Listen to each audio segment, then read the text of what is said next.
Beautiful. That's great. And I think we can get started. People are from nowhere. I'm looking at the chat. Okay, Vancouver. Yay.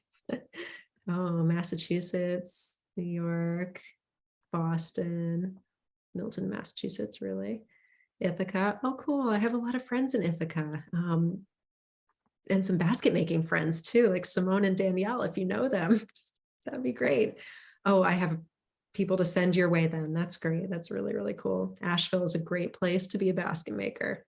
So many good materials. Oh, it's just the best. I mean, I'm not jealous that you have kudzu and we don't, but I'm a little jealous. Oh, that's wonderful. And I'm in New York. I'm in the Hudson Valley of New York State. So I'll share my screen and maybe I'll say a little bit more about me real quick and then talk about the vines because they're the real stars of the show.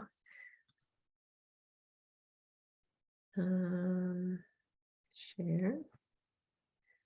Get this thing over here, get my whole window situation organized, get my chat organized.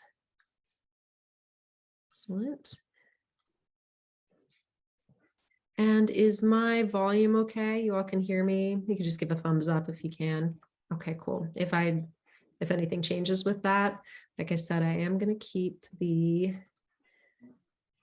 chat, which it went away, so I have to find it again. Okay, I'm going to keep the chat and the little participants window up.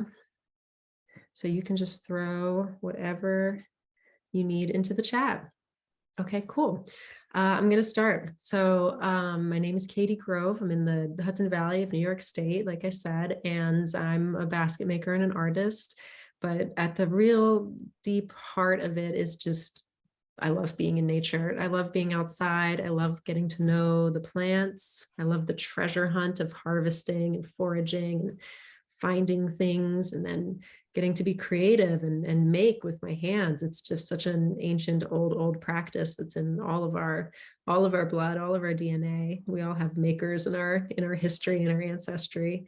And to get to share it with people is my greatest joy. So I'm really happy to be able to do it in this setting also. I normally teach in-person workshops, so to get to reach people in far-flung areas and to hopefully support you in your journey in turning this wall of green that you can see in the photo into something that's a little more manageable looking. I'm just so grateful for that. And if you've done any basketry, I don't know if any of you are brand new to it or have a little experience. Again, if you want to put that in the chat, I always like to know the backgrounds of people. There's just a season for everything. And that's why I wanted to start this series each month. I'm skipping a bunch of months, but when there's something going on, I like to do a webinar that says, okay, this is what we're looking out for now in this season. So today's webinar is a little bit of a bigger scope because I'm talking about not just October. This is not a short window like cattails. It's a very short window to harvest.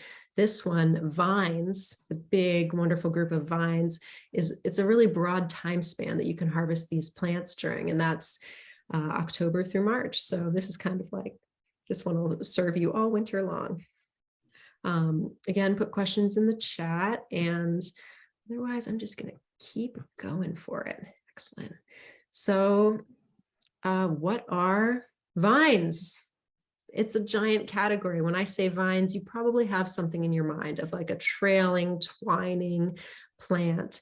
Technically, a vine is a plant where its stem requires support. It doesn't stand on its own like a shrub or a tree or even a flower. Their stems stand up. With vines, they need to either twine around something, climb with tendrils, or even just move along the ground to grow and to reach new areas and to find light, basically. So that's technically what a vine is. They are it's such a big group. No matter where you are in the world, you're going to have vines around, and I'll be focusing on the ones that are most common where I am in the Northeast of the United States. But this is quite applicable all to the East Coast. all the way down south. I'll actually reference the south a lot because there's just tons of vines. Out west, many, or if not all of these species that I'm going to focus on are present out there. But you can take the first part of this talk, even if you were in Australia, I suppose, or somewhere else, and it would be applicable because I'm going to talk about just the general characteristics of the group and how to harvest them, what to do with them, all that stuff. So again, there's tons of species and each one kind of has its own nuances, but in general, the vine grows, it's this stem, of course, that's unsupported. It's a perennial plant. So they have a root system that becomes established and then they grow throughout the year. They climb things, they expand. This is wisteria in the photo here. And every year at the end of their stem, kind of like a tree branch grows longer, the vine also grows longer, or maybe it puts up more little sprouts or something like that. So in this photo, you can see this giant twining thing that I have my mouse running along this is a wisteria vine wrapping around a tree. It's so huge. This is, if I were to split the vines into two growth forms, it would be the parts that climb up things and twine around things. They're often twistier. They're the part that gets thicker. They have a lot of bends in them, and that makes them suitable for some kinds of baskets, but not others. So that would be the climbing portion. The second part would be the second growth form, which they can happen on the same plant. This just depends on how much light it has. Does it have something to climb? If not, it's probably going to send out ground runners. And ground runners are your best friend as a basket maker. This is the part that grows long along the ground. This is wisteria it's the same location as in this photo. So you can see wisteria climbing up, up, up, up, up. And you can also see it just spread. All this green on the forest floor is all wisteria. It's all little wisteria sprouts. And then beneath that, under the leaf litter, is this network of long, amazing ground runners. They typically grow fast. They don't have a lot of branches, and they're really flexible. You could imagine weaving over, under with the flexibility of this would be much better than even this if it was thin. Even if this was a very like half-inch diameter vine climbing up this tree, as it twists and it twirls, you can weave with it. It would just be like funky and not straight and predictable. But both have their place, which I'm going to talk about in a minute. But just to get a sense, when you go out into the wall of green and start pulling and looking at vines, I say this thing to my students all the time, like, that's a good vine. And they're like, wait, what do you mean a good vine? Again, it kind of depends on what you're looking for. If you're looking for a frame of a basket or something sculptural, or if you're looking for a good weaver. But what I usually mean is a long, straight section without a lot of branches coming off of it. And that could be in the tree canopy or across a bush, like it's just going long and not making a lot of turns, twists, or branches. Maybe there's some branches, or it could be a ground runner. But I'm looking for long and flexible. How long is long? Martha asked. Wow, if we're talking about kudzu, 40, 50 feet is long. I mean, as short as, 4 or 5 feet can be useful for one particular basket, for any kind of particular basket. So I would say like 4 feet of uninterrupted, or like not very, maybe there's a little branching, uninterrupted length would be what I'd be going for. Okay, so we've got our ground runners. The important thing is when to harvest. This is a big category of material, but in general, the best time to harvest vines is in the dormant season. So this is late fall to late winter, basically after the leaves have fallen off, but before the little buds start to swell in the spring and leaf out, which around me usually happens in April. So any time that it's dormant is technically the best time to harvest. The vines are more flexible. They're less likely to snap. They say sappy, snappy. So that's something to keep in mind. It's a pretty long window that you have, which is awesome.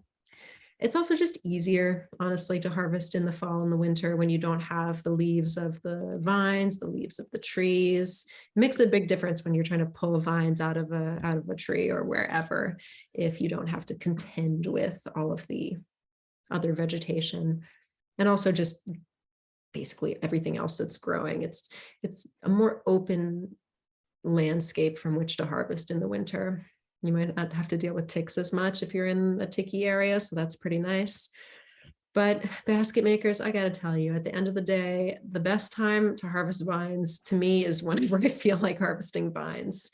So you can take this home with you, that winter is the best time to harvest, but a lot of the photos that I show you are going to be summer, because honestly, I harvest a lot of vines in the summer, especially bittersweet and grapevine, because I'm using these thicker vines, which I'll go into more detail about them when I get to those particular vines. But I'm not trying to do very tight, perfect weaves with them, because they're thicker vines. They don't need to be that flexible. So if they're a little more snappy, not a big deal.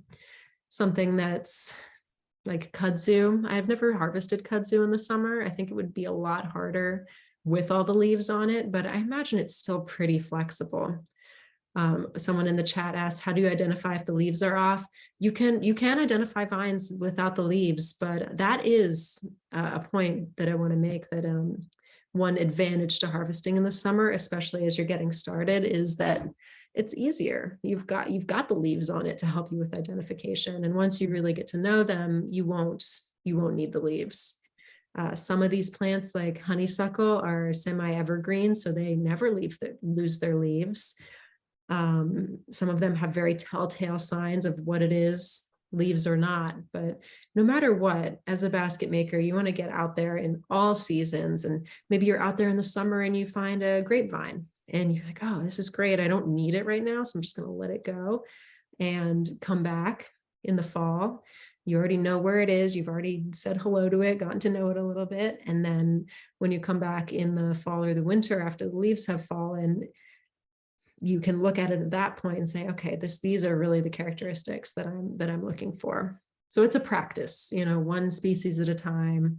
I say wall of green a lot because I know that when you're looking at this, a lot of these photos, or when you're out there in the woods, it might really feel like overwhelming, the number of different green things that are out there, and you're really just learning them one by one.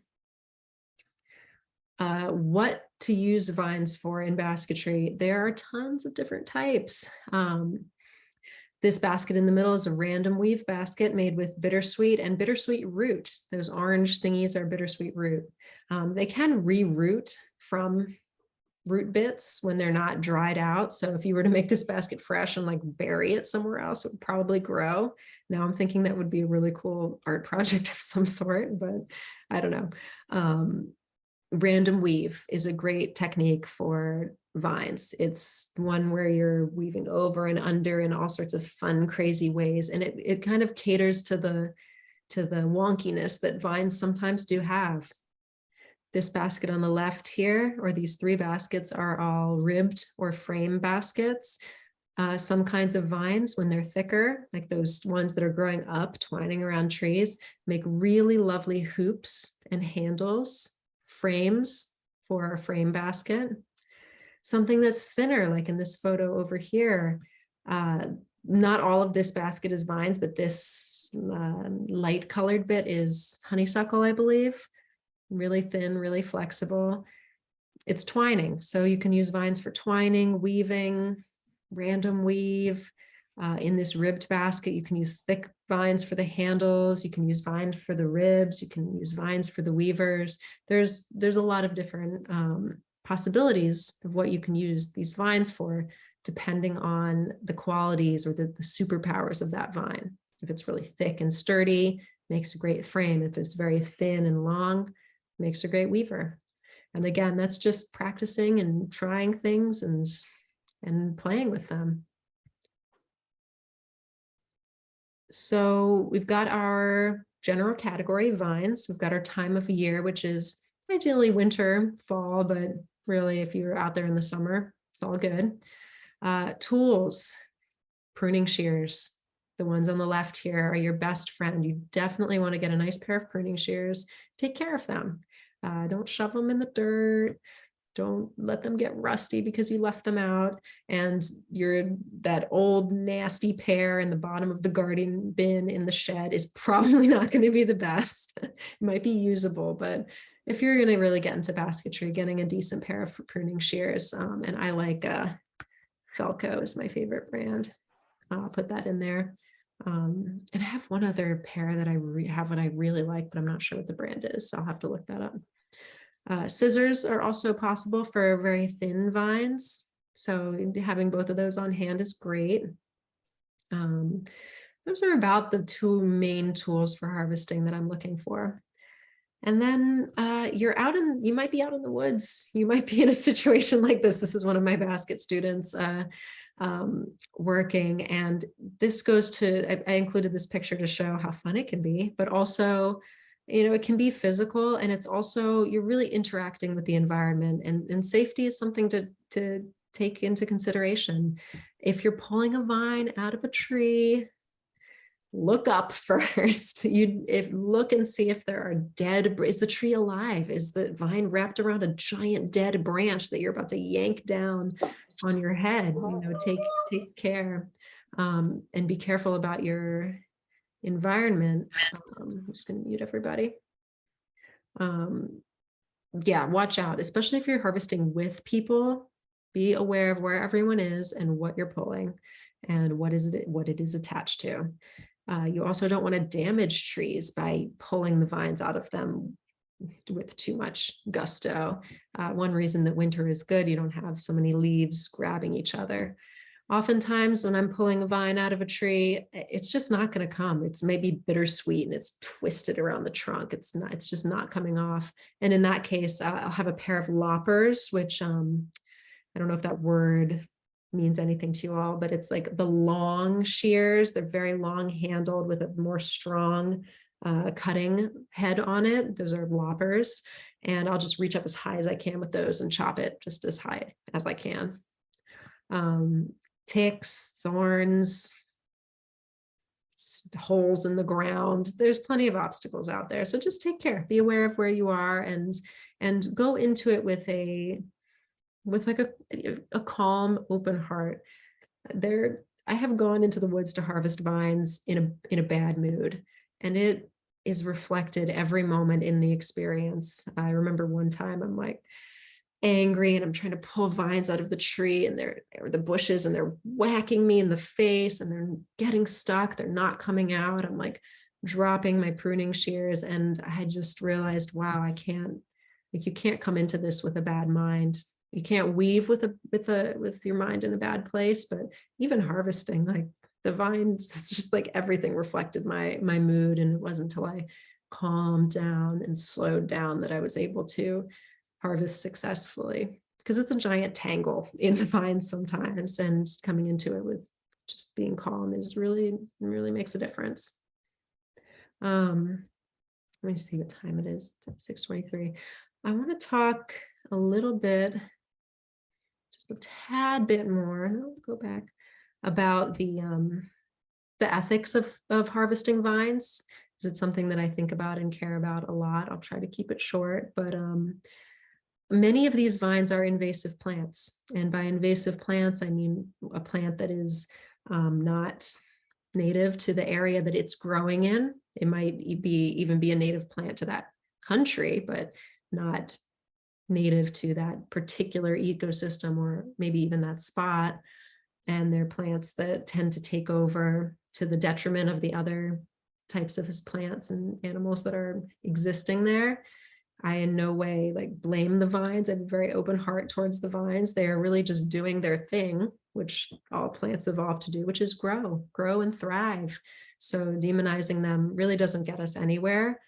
But I believe that we can go into the woods where we find bittersweet or an invasive wisteria growing, and by harvesting it with kindness, I'm not talking about going in and hating the vine, talking about doing it with like a gentle open heart. But by harvesting that vine, we can leave the forest maybe better than we found it, maybe open up some possibility for species diversity to return.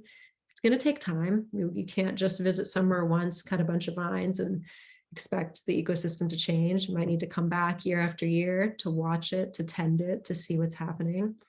But even in this photo, this is a place where there was a juniper tree, an eastern red cedar growing, completely covered in bittersweet vines, just choking it, literally choking it, because bittersweet grows by twining around the trunk and will strangle and kill whatever it's growing on. So my class of basket makers went to this spot. We started cutting the vines at the bottom, untwining them from the tree, getting as many removed as we could. And that's a place where the cedar tree, wouldn't have made it, but now perhaps it will thrive. And the bittersweet's not going anywhere. It's definitely still going to come back, but with repeated visits, this is a place where more variety of different plant species might have a chance to thrive. I think it's really hard to know exactly how what we do affects the land or the ecosystem. And that's why I encourage you to go back again and again to the same spots and build a relationship with them, get to know them, and steward them, take care of them. And vines are a great opportunity to do this because so many of them are invasive species that tend to really, really take over. And I'll talk about this when we get to the specific species, but many of them have native counterparts too. So learning to identify those can be an advantage as well. So you're out there in the woods, you are pulling vines out of the trees, you're pulling them off the bushes, you're getting those ground runners up from under the leaf litter. You're looking for long, straight sections. Maybe you find a really cool, twisty, twiny piece that's growing over a bush. Harvest that for a hoop or for some decorative sculptural element of a basket. They don't all have to be long and perfect, but something that has like a main stem and like 1,000 branches coming off of it is going to be less useful. One of my biggest pieces of advice is to keep it neat, keep it organized. If you just get like a big pile of vines and put it in the back of your truck and bring it home and put it behind your shed and let it dry out for 3 months and then go to look at it, I just can almost guarantee you that you will not weave with that material. One, it's dried in weird shapes and is all tangled, and you're not going to be able to re-soak it to use it. It's hard to envision something like that being a basket. So I recommend keeping it neat. Coil each vine into like a wreath individually before you even carry it out of the woods, maybe, to clean it up, taking off all the side branches, keeping it neat. This is a pile of grapevine that I would have put together in the woods and then brought out. And then when you get home, oh no, this is why I included this slide. Coil your vines. If you're going to let them dry and then re-soak them when you want to use them, rehydrate them, make sure that you coil them into a wreath or a hoop that will actually fit into your pot when you go to use it. There have been so many times where I'm like, no, can't fit the hoop into the pot, and it just messes up your day. So make it the size of your pot, even if you have to have the pot on hand to like test them out when you're making the hoops. And then you won't have a sad moment. So that's what I did when I made these hoops. I know the size of my pot, so I just make them all that size, and then I can store them and re-soak them. Which brings me to a good point, which is, can you weave with fresh vines? Because as a basket maker, some of you may be really new to this, but the general way to do it is to harvest it when it's in season, whether it's a leaf or grass or vine or bark or whatever. Harvest it in season, let it dry, and then rehydrate it to weave with it. One reason is convenience, because you can't weave all your baskets in March when you harvest whatever you're harvesting. But it's also for, like, technically it's helpful because these materials shrink when they dry. You might have a thick diameter cattail, and as it dries, it shrinks in on itself.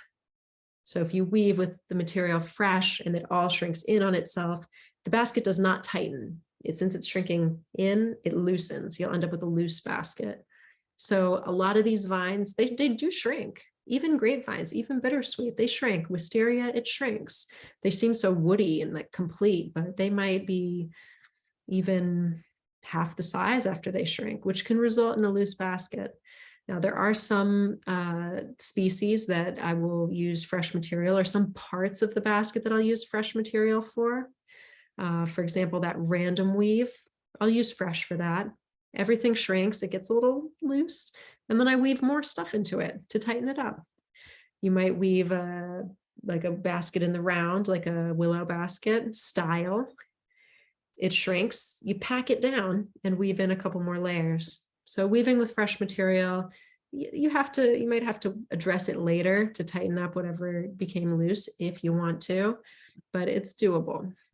You've also got, like, if you're making a basket with a hoop, if the hoop shrinks, but all the other material doesn't, it's not that big a deal.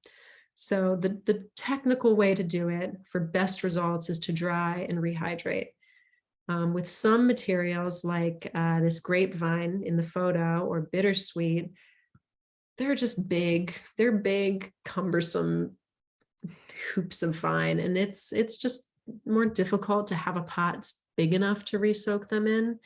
And so I often will just use them fresh, or if I know I need them for a class, I'll just make sure I go out a few days before and get something, just because of the difficulty of storage and re-soaking. It's just a pain in the butt, really.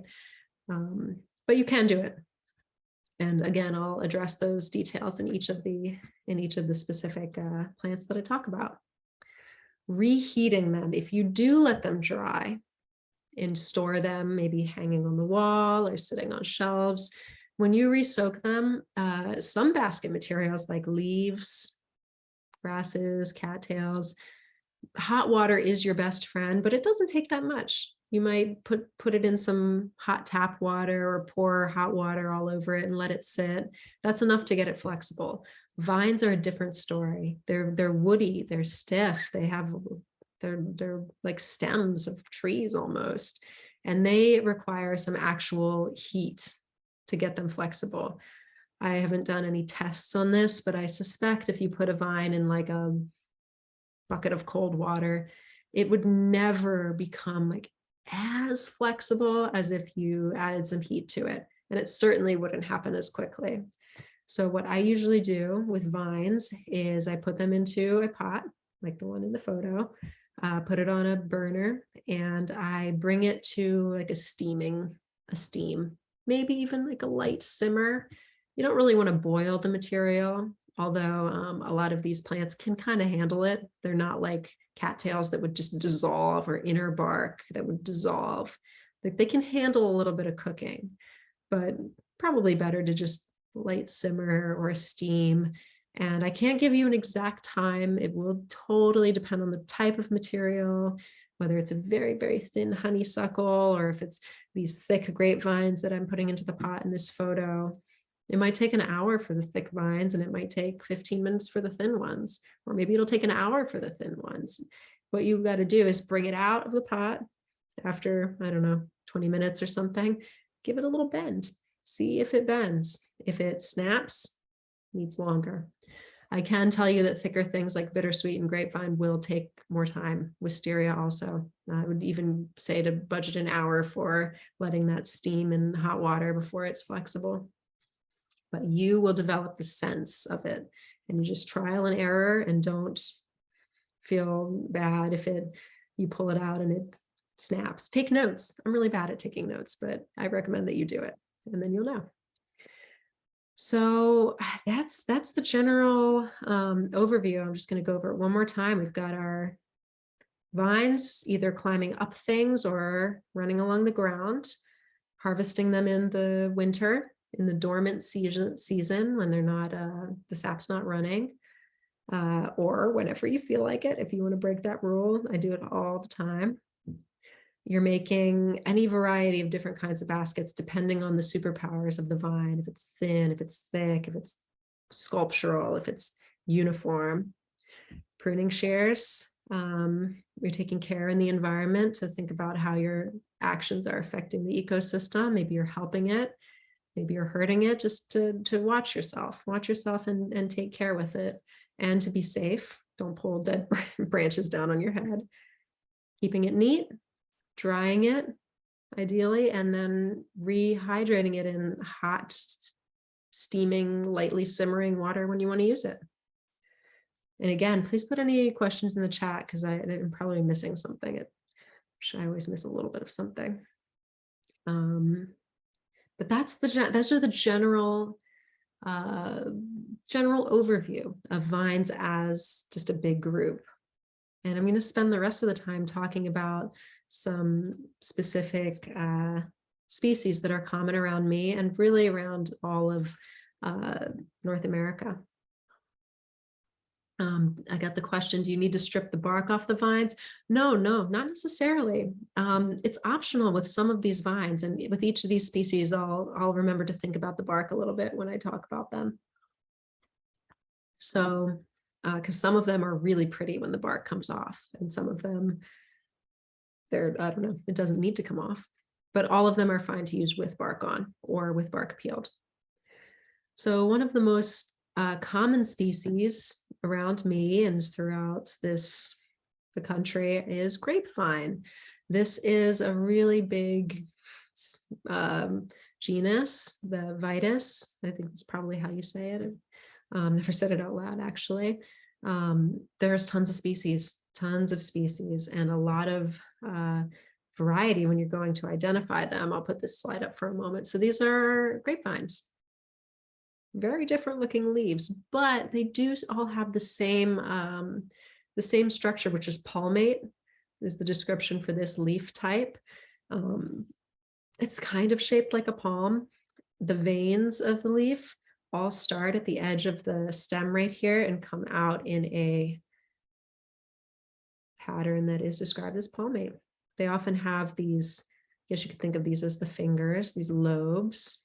In this one, they are shaped as such. In this one, the lobes are super crazy and big. This one, they are a little bit more tame, but these are all different species of grapes. And even the species, just depending on where it's growing, how much light it has, these factors can cause even the leaves on the same plant to present very differently. This one's not a bad example. You can see the younger leaf right here has smaller, pointier lobes. This one's getting a little bit bigger. This one's rounder. This one's more narrow, but they're all grapevine. This palmate leaf with the lobes and serrated edges. I think all grapevines have serrated edges. Even this one is pretty low right here. But yeah, they all have these serrated edges. Martha asked, do you wait until the berries are gone? I don't worry too much about the berries and the birds, but you probably should. That's a really good point.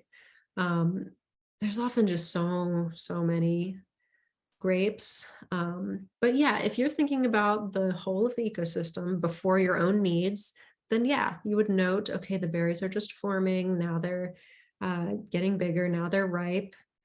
I'm going to wait till they're kind of past their prime and then harvest them. I think that's a really thoughtful way to consider harvesting grapes. So I don't know exactly what time of the year that would be, probably like July, August maybe, but you could avoid that, or you could take only part of the vines, maybe not all of it. It is a time of year where because grapes do fruit in the summer, where there's a fair amount of food, so it's not as dire of a situation perhaps, but I am a proponent of always thinking of all of the other plants and animals in the ecosystem and birds before you decide whether you're going to harvest or not. So I love that. So thinking about grapevine identification, we've got our leaves, the tendrils. The tendrils are probably my best way to identify grapevine.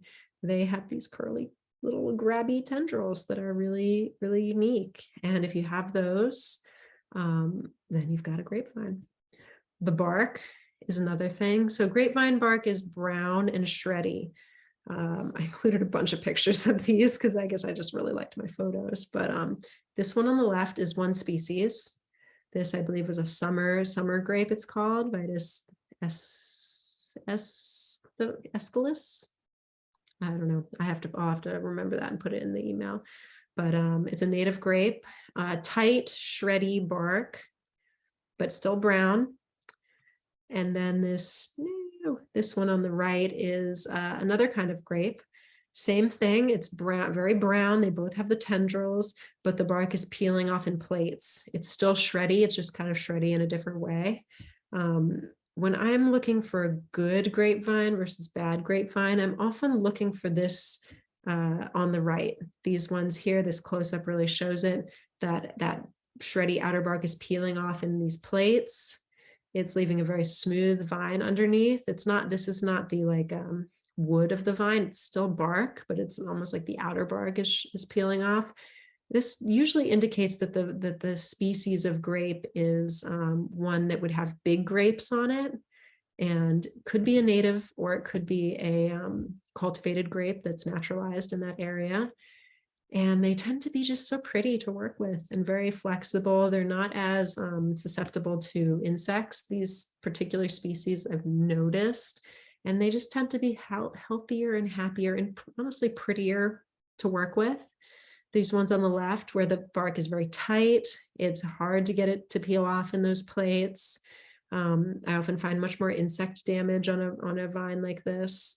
We're harvesting live vines also. That's a really important point to mention. Like these materials, it can't be cut and dead for months or years or anything like that.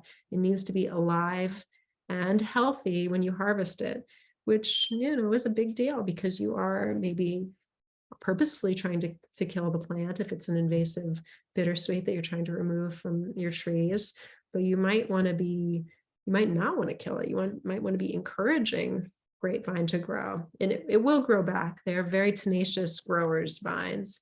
But I forget why I started talking about this, but no, I don't remember. You want to find something healthy, something that's alive and maybe even thriving before you cut it. So if you find a grapevine that's maybe not dead, but very brittle, you can maybe even see sawdust on it from insects boring through it. First of all, you don't really want to bring that into your studio or your home. So we're looking for nice, clean looking vines that are healthy and happy when you harvest them. And again, I often look for these smoother, like green vines with more of the bark peeling off more in a plate. Yeah, see the difference here. I would still weave with these vines on the left, but the ones on the right are nicer. Grapevines are one of the few vines that I worry about pests with, because they can have insects living in them under the bark or somewhere. So when you first harvest them, if you're being extra careful, boil them in water for even just 5 minutes. I'm sure even a minute is probably enough to kill anything that is in there. So coil them up, boil them. I don't often do that because I feel pretty confident about my ability to identify if a grape looks like it has insect presence or not. But if you're just starting and you want to be extra careful, just give your grapevines a quick boil to kill anything. But that doesn't stand for all the plants I'm going to talk about today, but grapevine does, especially the native ones, have their share of insect friends. I know this because one time I harvested a whole pile and dried them, put them in a plastic bin, and then when I pulled them out of the bin, the bottom was just covered in sawdust of all these insects that were just eating their way through my material. Don't let this scare you away. That really only happened once, but it is a possibility. What to use grapevines for. So grapevines are not the most flexible of vines. Their superpower is in their sturdiness, their strength, and their abundance. There's just a lot of them out there. So I tend to favor them for bigger parts of the basket. These are random weave baskets where the hoops, the weavers, it's all grapevine. There's no tight turns that it needs to make. It's not packing in very close to make a very fine weave. It's sculptural, it's big. In this basket, this is kudzu doing the weavers, but the handle, you can see just a little bit of it revealed there. The handle is grapevine, and then the ribs, these white elements here, are grapevine. And this random woven part at the bottom is also grapevine. You can see it's not making tight turns like the kudzu because it can't really do that. You can see the tendrils hanging off the basket. That's really fun. So I'm going with the superpowers of the vine. That's not to say that you can't weave with grapevine. And in this frame basket, this ribbed basket, the hoop is grapevine. And these weavers, I actually think some of these weavers in the middle of this basket, this is a student's basket, are grapevine. They might crack at the edges or not weave as flexibly as other materials, but hey, you just do it. You try it in the winter when they're more flexible. Try cooking them first, drying them and letting them simmer, letting them rehydrate in super hot water. That will probably help them become flexible. And just know that grapevine is not the most flexible, weavable material out there. It needs to be, you either have to have patience when you're weaving, when you're doing the weaving with it, or use it for more structural elements like the frames or the random weave baskets. But grapevine really is a favorite of mine in my classes. We often go harvest grapevine to use in various projects because it's quite abundant. It grows all over the place. And it has grapes on it. Like these are just the same as the grapes, not the same as the grapes you would buy in the store, but they're edible for the most part. And some of them are very sour, but they're edible. They have seeds in them. Different species of different quality grapes, but that's a good identification characteristic that I didn't mention, is just look for grapes. Bittersweet, Celestris orbiculatus. Now this is an invasive species, whereas I will say grapevine is native. There are a lot of cultivated grapes which escape and naturalize.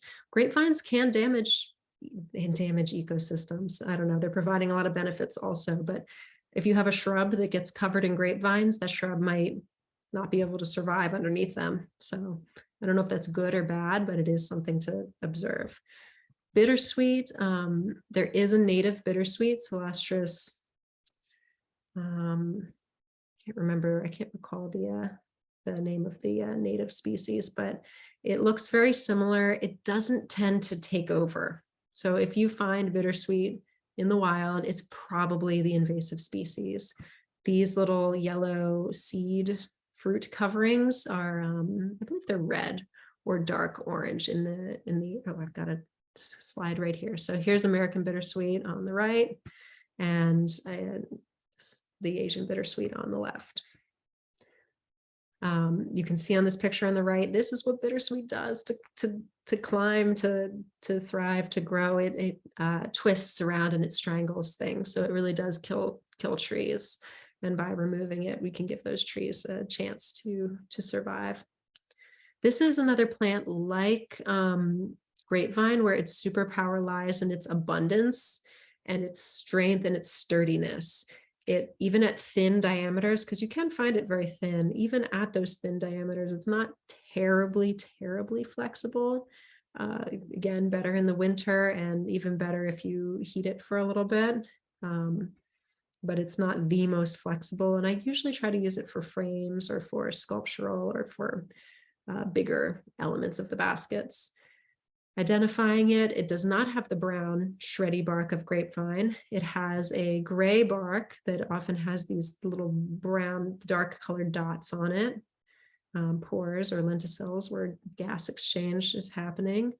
Let's see if there's any good pictures here. So this texture of like a light colored vine with these dark dots, or if it's younger, it might be a dark vine like this with light colored lenticels on it. Those are ways I identify it. The leaves are usually ovate. They're a little oval. Little bit of like a rounded serrated edge. There's a ton of variation. They can have like a point or be very round, but they're never going to have those palmate lobes.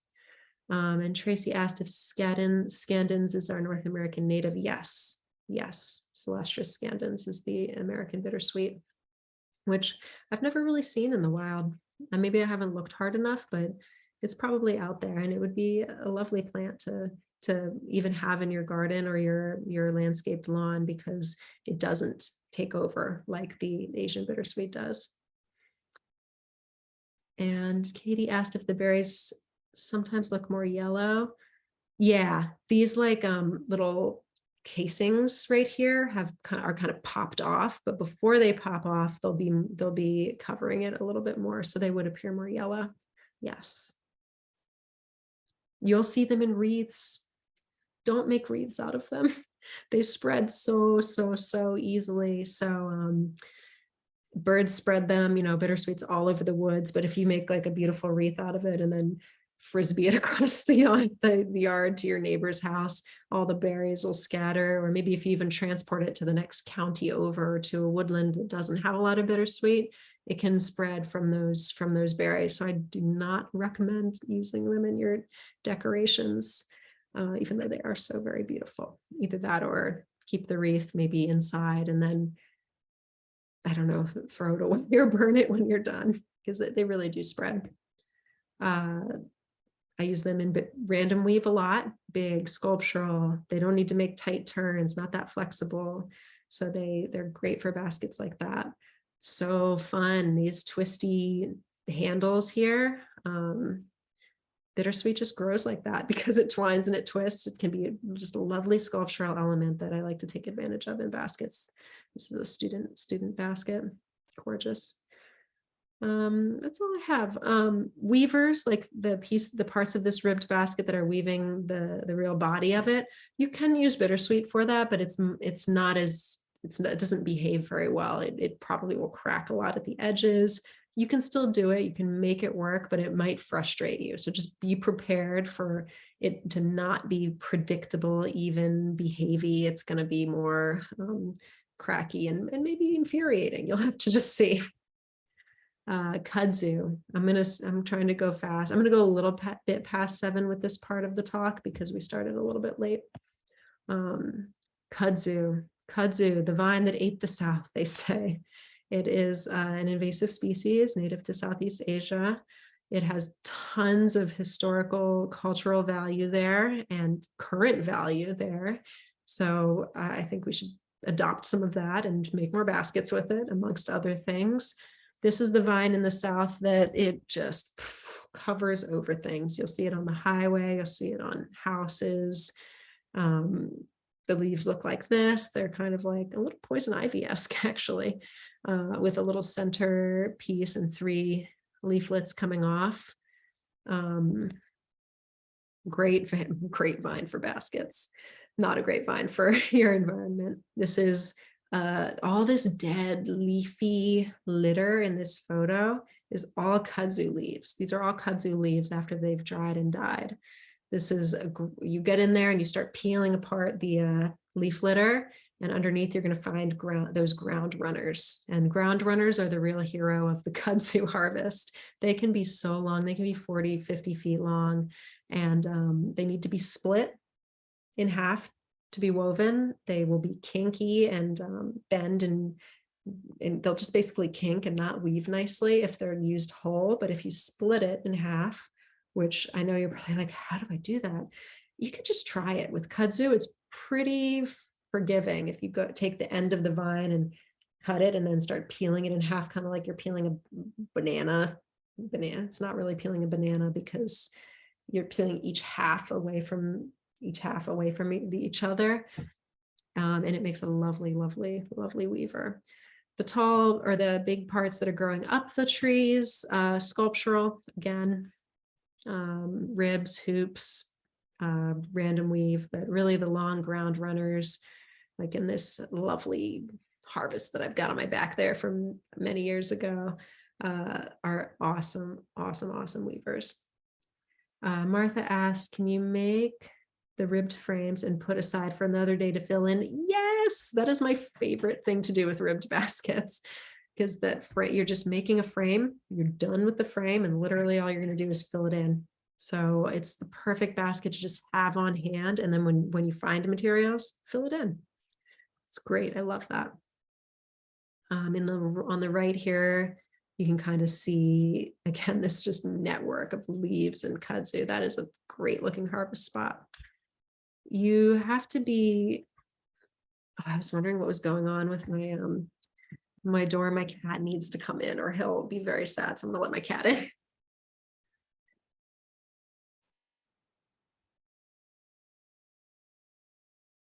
Thanks. He was ramming himself against the door. I don't know if you all could hear it, but it was distracting. Okay, so harvesting kudzu, a little bit more about harvesting.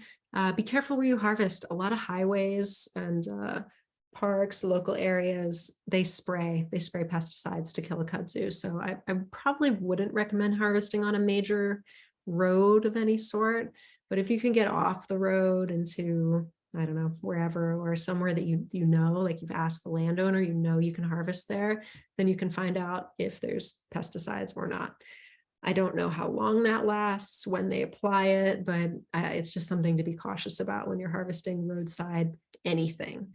But kudzu is one that I know that pesticides are a major control attempt for kudzu.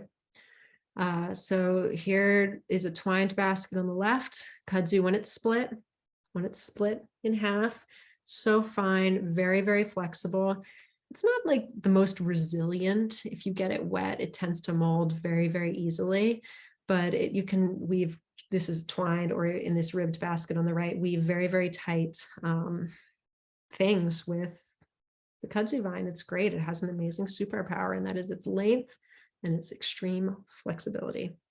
Great weaving material to have. Oh, this is cool. So on the right here, you can see this light colored white is the inner part of the vine when you split it in half.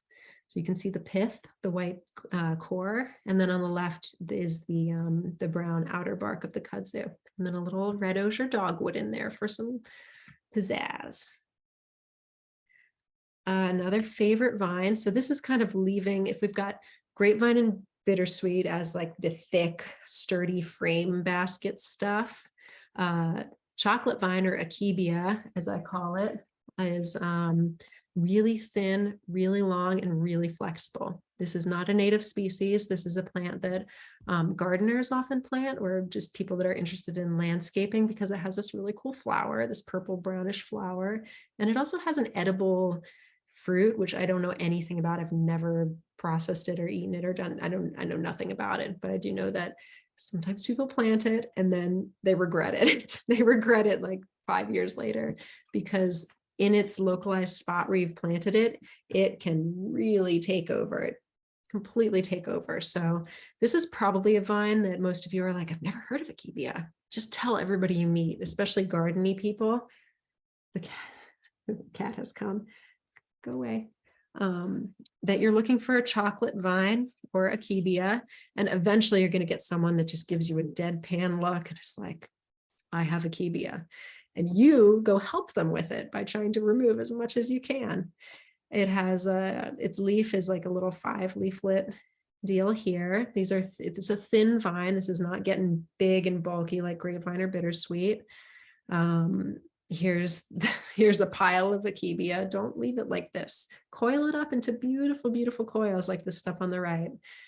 This is the material that I always give to my students first when we're weaving in like a ribbed basket, and they love it. It's so flexible. It's so easy to use. And then I move them on to the harder materials. So this is probably the most thin, flexible, resilient vine that you can find out there, at least in my area. So I definitely keep a lookout for it. And if you find it, go for the ground runners and just enjoy it. It's a great vine to have around if you're a basket maker. This is not all akebia. A lot of this is, believe it or not, this is a student basket. This is cordage. This is yucca, dogbane, I don't know, milkweed, something really cool looking here. I don't think I could ever have the patience to weave a basket like this out of cordage, but this student is amazing. But the handle up here is akebia. Very flexible, very thin. I have like a million more akebia baskets. I don't know why I didn't pour more pictures in, but it's a great, thin, flexible weaver to have around. And unless you're making a miniature basket, you just can't imagine using this like teeny tiny vine to make a hoop. It's just not strong enough. And that's where the grapevine comes in. So we're pairing them up depending on their strengths. Virginia creeper, great. This is a native vine. It is 5 leaves. It's got little bluish, whitish more blue. They just look white in this picture. They're blue. Berries. It is not the most like strong of all the vines. I actually often use it fresh. I don't usually harvest it and re-soak it. It's doesn't I don't know I don't want to call it like meager or sickly, but it is a little bit less like supple and full than on some of the other materials, but it definitely weaves great, especially fresh. It's pretty flexible. Ground runners are way better than the ones twining up the tree. And yeah, Virginia creeper, very, very good possible weaving material that you might have around climbing up your shed or something like that. These are the roots of the Virginia creeper. And I include this because Virginia creeper and poison ivy actually at some times look a lot alike. They're both vines with hairy bits. So here, poison ivy on the left, it's hairy. I would describe it as hairy, fine little rootlets. On the right, Virginia creeper, thicker. It's got little tendrily things that it climbs with. They look different, but when you say like, oh, one has hairy vine, the vine has hairs on it, one has like thicker hairs. I mean, unless you really have seen them side to side, it's very difficult to use those field marks or those descriptions to actually identify something. Virginia creeper, when it is younger, is red. Poison ivy is also. And the thing that makes them most confusing is that sometimes the newer growth of Virginia creeper, which typically has 5 leaves, sometimes it only has 3. And sometimes it looks an awful lot like poison ivy, which always has 3 leaves. You don't want to weave with poison ivy, but I've included it here because it's a really important vine to know. It's probably the #1 vine you should get to know. 3 leaves, it often has these little like mittens or thumbs coming off. It often has a little bit of a red bit here in the center. But it presents in many different ways. So do a good like Google of poison ivy if you're not familiar with it, and keep a lookout for any vines that look hairy. Virginia creeper and poison ivy are like they're best friends. They grow near each other all the time. So keep an extra close eye out for them. Why? I'm not sure. I don't know. Maybe the birds that eat them both hang out in the same places, but they're often found with each other. Wisteria. This is a great one. This is actually one of my favorites, and I just found the most amazing wisteria spot. I'm so excited about it. Wisteria floribunda. This is the invasive species also. Purple flowers. They grow down in these beautiful pendulums.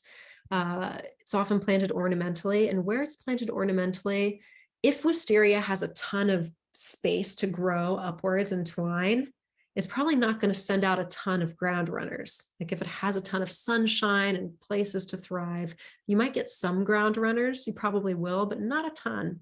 It's in an environment like this that's shadier.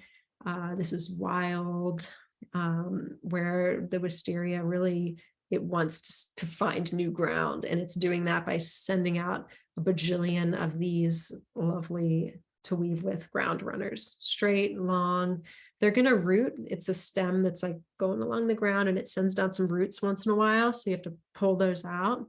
But amazing, amazing weaving material.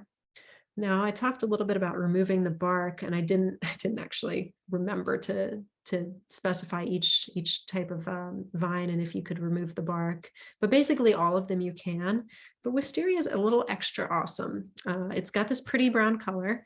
It needs a little bit of heat. Like you can really cook, like simmer wisteria to get it flexible. It takes time. This is one that you're going to need to leave in the water at least a half hour, maybe even an hour or more to really get it flexible, especially if it's thick. But you can split it in half, getting 2 halves, double the weaving material. And you can also peel off the bark. This isn't a great picture, but when the bark is peeled off, it's a very pretty white color. It's like very smooth, just lovely, lovely look to it. So you kind of get you've got so many potential. You could weave with it fresh or untampered with the bark, outer bark on. You can split it in half and weave it. You can split it in half and peel the bark off. You can keep it whole and peel the bark off. And you can weave with both the vine and the bark after you've peeled it off. So you've got tons of things that you can use with wisteria. It's probably one of my favorites because it's really flexible when it's thicker, and it's very flexible when it's thin. So whereas with bittersweet or grapevine, the thicker, like none of it's that flexible. Akebia only is thin, so you don't get these thicker vines. Wisteria's got a lot of like flexibility in what you can use it for because it can be thick, it can be thin, and all of it's pretty flexible. Great basket material to have. This is a random weave with wisteria smattered all throughout it and some black walnut bark, it looks like. And I'll have to add more pictures of wisteria for future slideshows because I've got a lot of them. It's a really good one. I think this is the last one, is Japanese honeysuckle.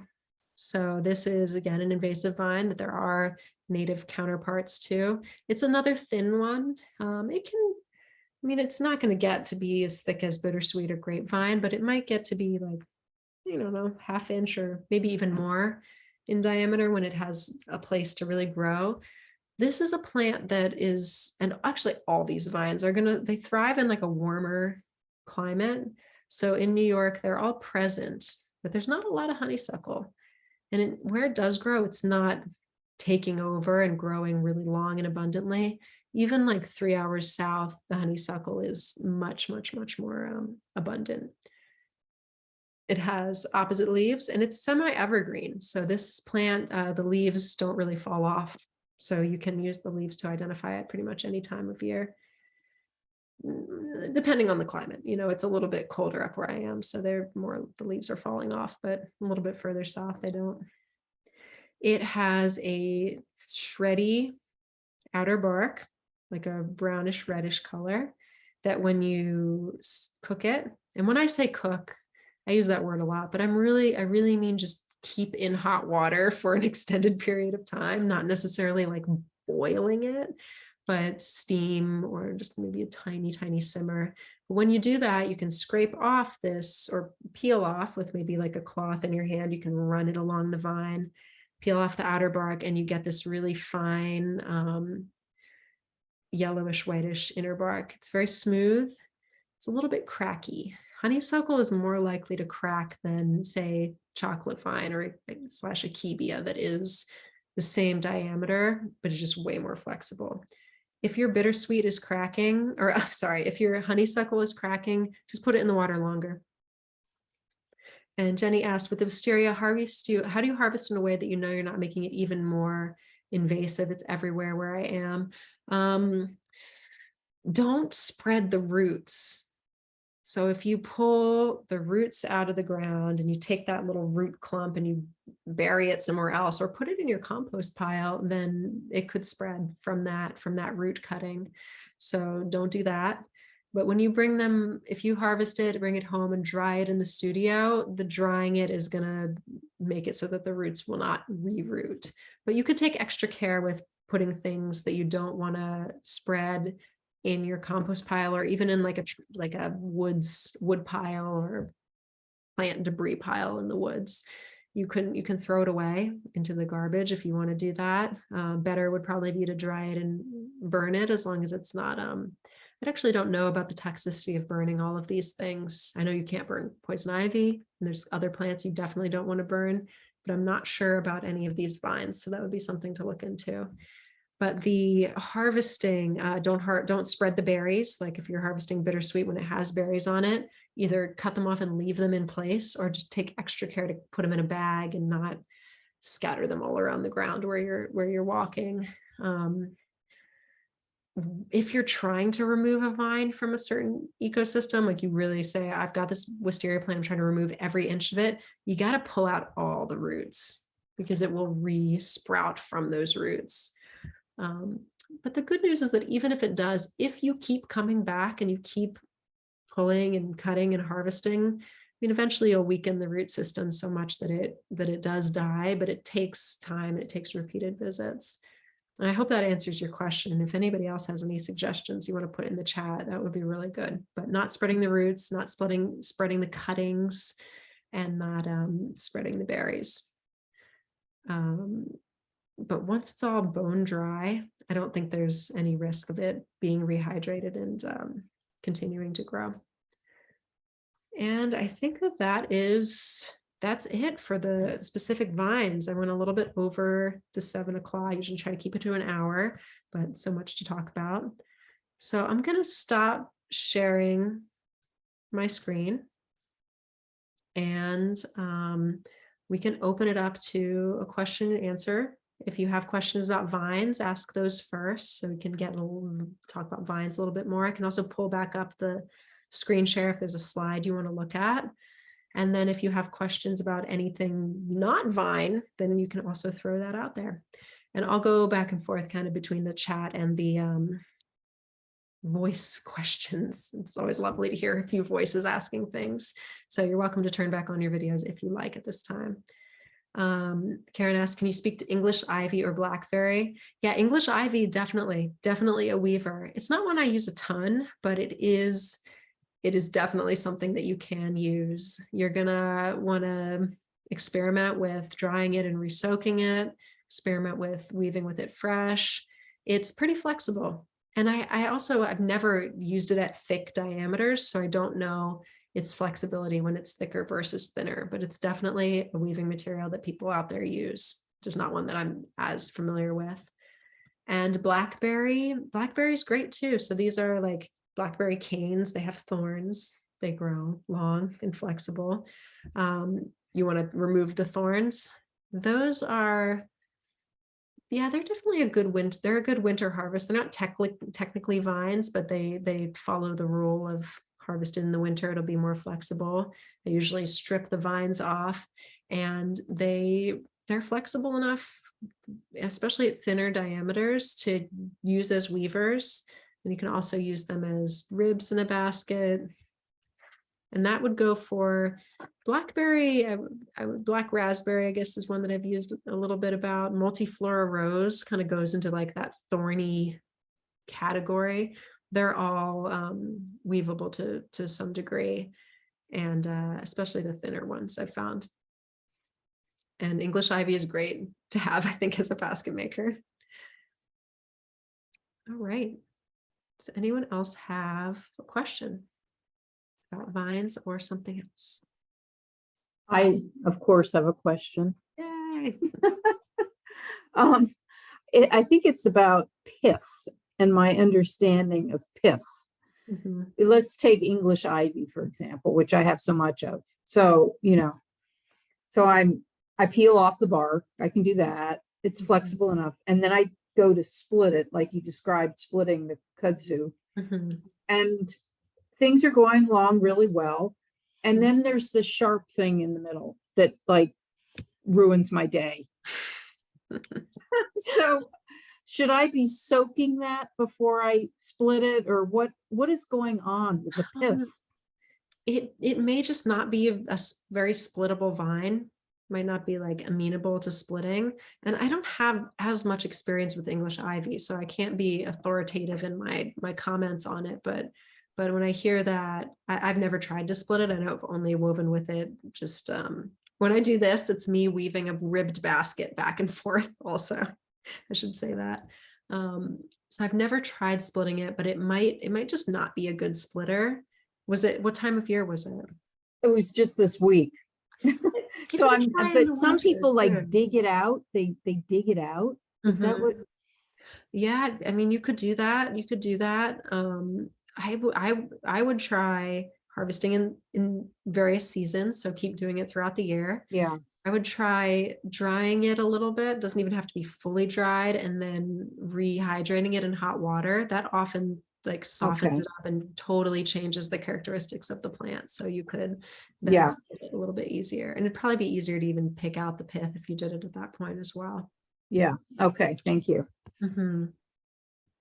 Anybody else have an out loud question they want to ask?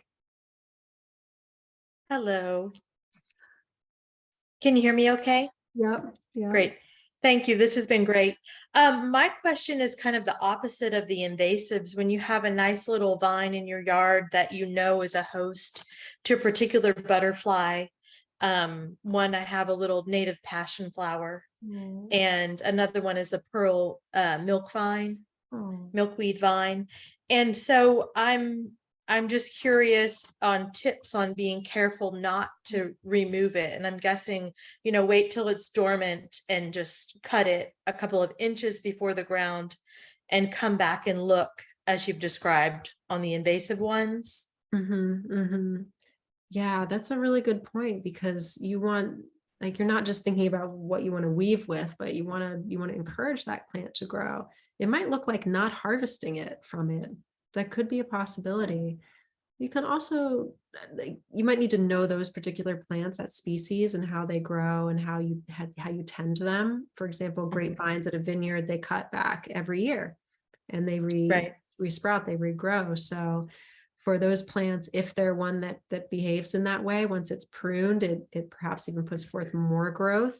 Definitely harvesting during the dormant season, never during the growing season, because the dormant season is the best time to harvest, to encourage the plant to send more growth forth in the spring.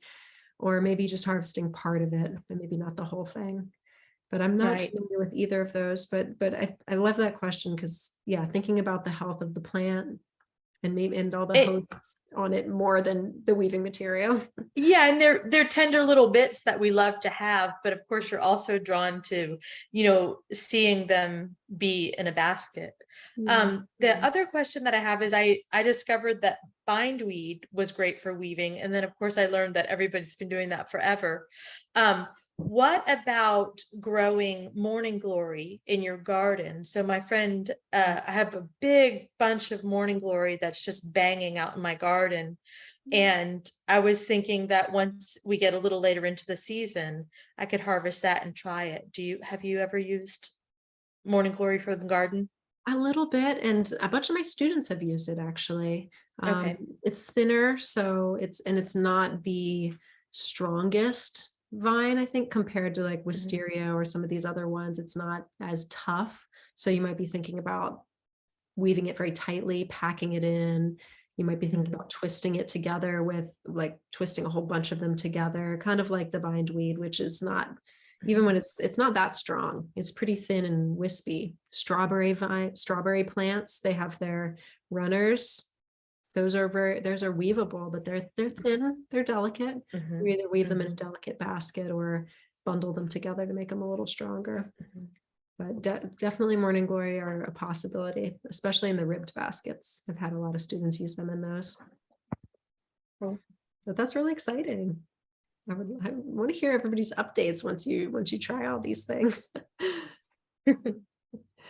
I had a question in the chat. Is it possible to harvest red osier dogwood this time of year? And advice for working with that. That's like a red twig dogwood is another name for it. And yeah, it's the same. The dormant season. It's really willow. I mean, that's what osier even means. It's a dogwood. It's not technically a willow, but it behaves and is used in the same way. So you can weave with it. You can make like wicker willow work style baskets with it. And anything that talks about how to use willow, you can apply that information for red osier dogwood. So that's a really good place to start when you're researching or experimenting with it, is just look to willow basketry. And I have another question oh, Katie said, thanks, dry and rehydrate it. Yeah, I've woven with it fresh. It shrinks a lot. You can pack it in. So if you want to go out and hang out in the field and make a red osier basket, do it. Just do it. It's worth it. It'll be like the best way to spend your day. And if it loosens up a little bit, pack it in and weave a couple more rows later. I would never sacrifice an afternoon out weaving with fresh material if I just felt like it and wanted to, because it's beautiful and it's a lovely day. But you could also harvest some to take home and dry and rehydrate. It will work that way as well. Tracy in the messages asked about non-vine question. Have you ever woven with Dirca palustris or leatherwood? Yeah, I have a student that shared some with me, the bark. I've never actually seen the plant before, but the bark of it can be used for cordage and weaving. And that's so amazing. I'm not very familiar with it. Like I said, I've never used it before, but leatherwood is definitely one to keep an eye out for as a basket maker for the bark. I saw you had a picture of dog bane came up, and I've just my brain's just going into basket making, and I know that's like cordage, but can you use it just like without making it into cordage, or? Nah, yeah, it's Nah. just the cordage. I think last year when I did this slideshow, I was like, I also need to talk about dog bane because I actually did this vine thing in November. Dog bane is like more of a late November harvest. But yeah, the stalk itself won't weave. It has to be like processed for cordage. So I'll probably talk about it next month. I'll probably do one in November or maybe early December on willow and red osier, and I'll do dog bane then too. It's Yeah. a great plant to look out for. Got tons of it in my backyard, along with the red osier and grapevines up the wazoo. I got really obsessed because I started making what are those called? Like little fences with grapevine. So I'm using like 1/2 inch, like the really thick stuff that I was pulling out of the trees. What I noticed though is where it's leafy at the ends, where it's thinner, which seems like that could be nice for small basket making, it was always breaking. That's just like, so I found myself cutting off the ends and discarding them into a pile and then using the thicker stuff. And I don't know, like, is that like usually like you need older growth, or? That's normal. The grapevine is, and bittersweet is the same way. They're like, they're less flexible at the thinnest diameters for some reason. So that's definitely what I have also experienced. Drying it and cooking, like rehydrating it, and helps a little bit, but I'm usually sticking with stuff that's a little bit thicker for the grapevine. So yeah, I've experienced the same thing. And also I had a question. Have you ever tried using the bathtub in just a longer soak? Like if I harvest really thick grapevine and want to use it later, have you ever done that? I know a lot of my students have. So yeah, I think so. Some of them might stain the bathtub. I don't know, maybe not. They're not like that dirty, these materials. But yeah, a longer soak in even a bin, like a tote bin, bathtub, something larger like that, with, even if you could put it in like hot tap water or something like that, it'll become flexible eventually. It will take longer, and it might never, it may, like I said, I haven't done a total test on this, but it might never achieve the same level of flexibility. But I think it would be fine to do that. And you should definitely go for it if that's the soaking situation you've got. Because pots, I have a giant witch's cauldron, but they're hard to come by. Gotta keep a lookout at yard sales. Yeah. And actually, just like, even this isn't vine, but also I'm also surrounded by a ton of weeping willow, and I know like, do basket makers use that? I never see talk of weeping willow. Yeah, So just a question. the best. It's brittle. And it's not as good as the shrub basket making willows. But hey, if that's what you have floating around, use it. It can be woven. You have to pack more, perhaps. It's not going to be as like sturdy as the kind of cultivated willow that you would usually use. But I'm a big proponent of just try it, see what it does, enjoy your resources. They're good in even a coiled basket. If you're familiar with that style, you could coil with willow, with the weeping willow rods. I've never dried and re-soaked them. I have always just used them fresh if I'm using them in a basket. But yeah, there's definitely a reason you haven't heard about it. It's because it's not really used. I wish, though, there's so many around me. Yeah. Thank you for Thank this you. question. It was nice to meet you. Yes, you do. All right. Anyone else have something on their mind, question or a comment even?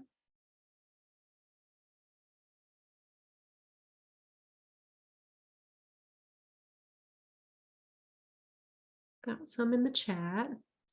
Do you know if harvesting on a new moon or full moon makes a difference to the moisture content in the stems? No, but I love that idea. And I think that you should do some experiments and report back, because I mean, it holds for gardening, so it may be the same for vines, but I've never experimented with that before.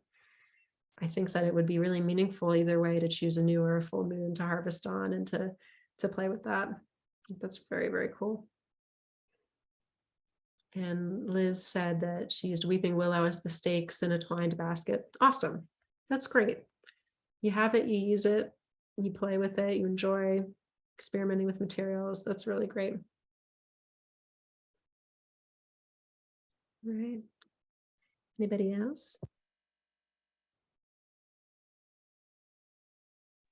Well, there's climbing hydrangea. Is that considered a vine? I have never experienced that plant. Because they do have a lot of ground runners.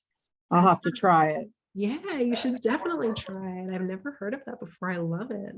Climbing hydrangea. Yeah. This cat, I mean, I know I talked about like 7 plants, but there's so many vines out there. A lot of the ones I focused on are like more commonly used for basketry because they're really good at their jobs. They're long, they're strong, they're flexible, but there's tons of things out there to experiment with and to figure out what their nuances are and to just try them and see. So I would love to hear about climbing hydrangea. I'll let you know. Thanks. And Tracy asked in the chat, is there a truly ethical way to harvest and use roots of trees? Yeah, I think it's just harvesting and using them, but not overdoing it.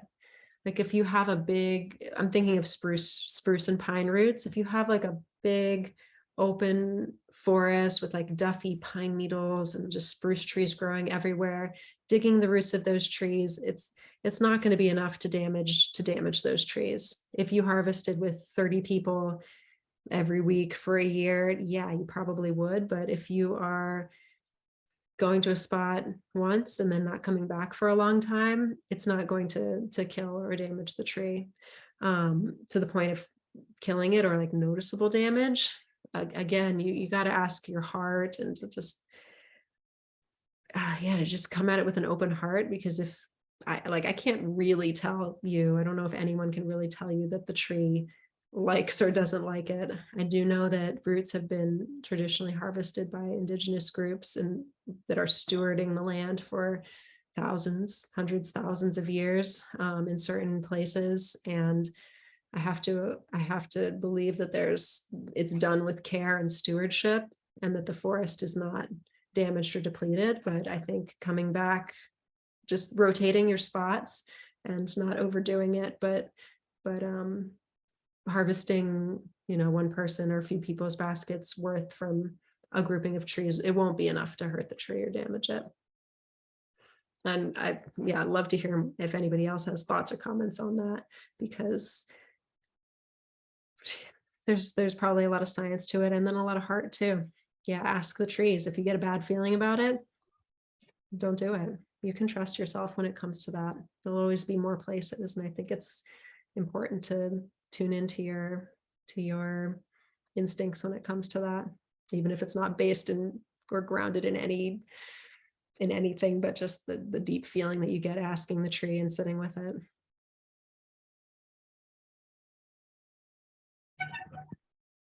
This is sort of unrelated, but the feeling I get when I'm out foraging, and it may be because of the more urban area that I'm in, I always feel like I'm sneaking around. Like I'm always just like looking over my shoulder and wondering when the police car is going to arrive. So I don't know what kind of energy that brings to the whole process, but it's not me romping in the woods. I don't know. I never thought of it like that. You're just like having a peaceful moment communing with the plant. You're more like, I gotta get this before somebody bothers me. I don't know. That's a fun image to think about though. All right. Well, I think we have time. Anyone has one, the last question? Otherwise, we can call it for the night. And you can always email me. You can always email me more questions. Great, great. Well, thank you all so much for joining. I really appreciate you being here, and I hope this was helpful. Please feel free to email me questions, thoughts. If I said something that didn't make sense or is still confusing, reach out, and I'm happy I can share it with you and with the whole group as well. This has been recorded, of course, so I'm going to send it out probably tomorrow at some point. Maybe it's tomorrow, Friday, maybe Friday, tomorrow or Friday. And after you watch it, if you want to rewatch it, you can follow up with any more questions. And I will do another one of these. I think one more for the year in maybe November, maybe December. That'll be willow, red osier, dogbane, just like your winter stuff. And yeah, that's that. Thank you all so much. I'm gonna end the recording.